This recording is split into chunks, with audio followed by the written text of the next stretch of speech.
You can only heal aspects of your psyche inside the trigger. So I want to give some examples of what that looks like. So you have anger, right? For example, we are telling ourselves these forms and these circumstances, these happenings outside of us are causing us to be angry. So then we blame the thing. So then in our mind, we're justified to be angry as a reaction. It does not matter the form.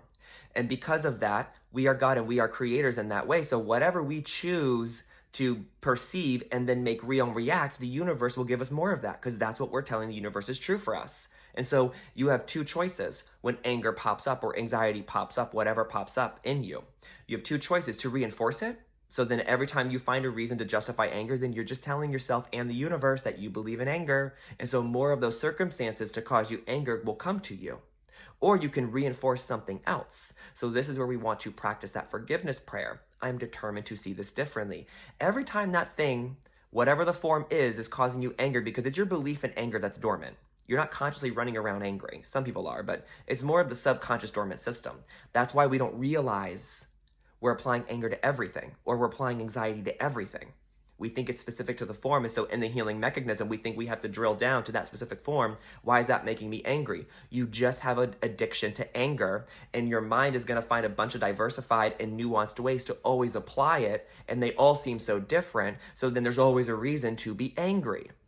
And we want to understand we can forgive that. So every time you're angry, that thing that's causing you anger, that is your highest teacher. So we are going to be grateful that my noisy neighbor or the construction next to me or health issues or my partner or my parents or work or the traffic or the news is causing anger in me to show me that I am holding anger as a truth. And every time I see a form that I can justify it, I'm letting it back out and I'm reinforcing it in my psyche. Let's be grateful for that and then practice that prayer every single time it happens. It's a vigilant practice because you've used anger to reinforce that to be true in infinite forms your whole life. So it's going to take equal tenacity and discipline to heal out of it. And so you just want to not choose anger as a justified reaction, no matter how hard it is. And you just chip away out of it through time, and eventually you will phase out of it. So you just use that prayer, I'm determined to see this differently. I do not want to reinforce anger in me because that makes me unhappy. And if I am a creator, which I am, then why do I want to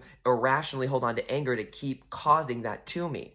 And you can replace anger with any emotion that makes you uncomfortable or any upset, anxiety, depression, resentment, grieving, whatever it is. Every time that emotion is popping up in you, no matter the form, we want to be grateful to the person or the situation that's teaching us what's in us and use that prayer vigilantly. And over time, inside of that reaction, when you're intercepting it, that is how you will heal that out of your psyche and rewire yourself. So it's a mixture of forgiveness and gratitude.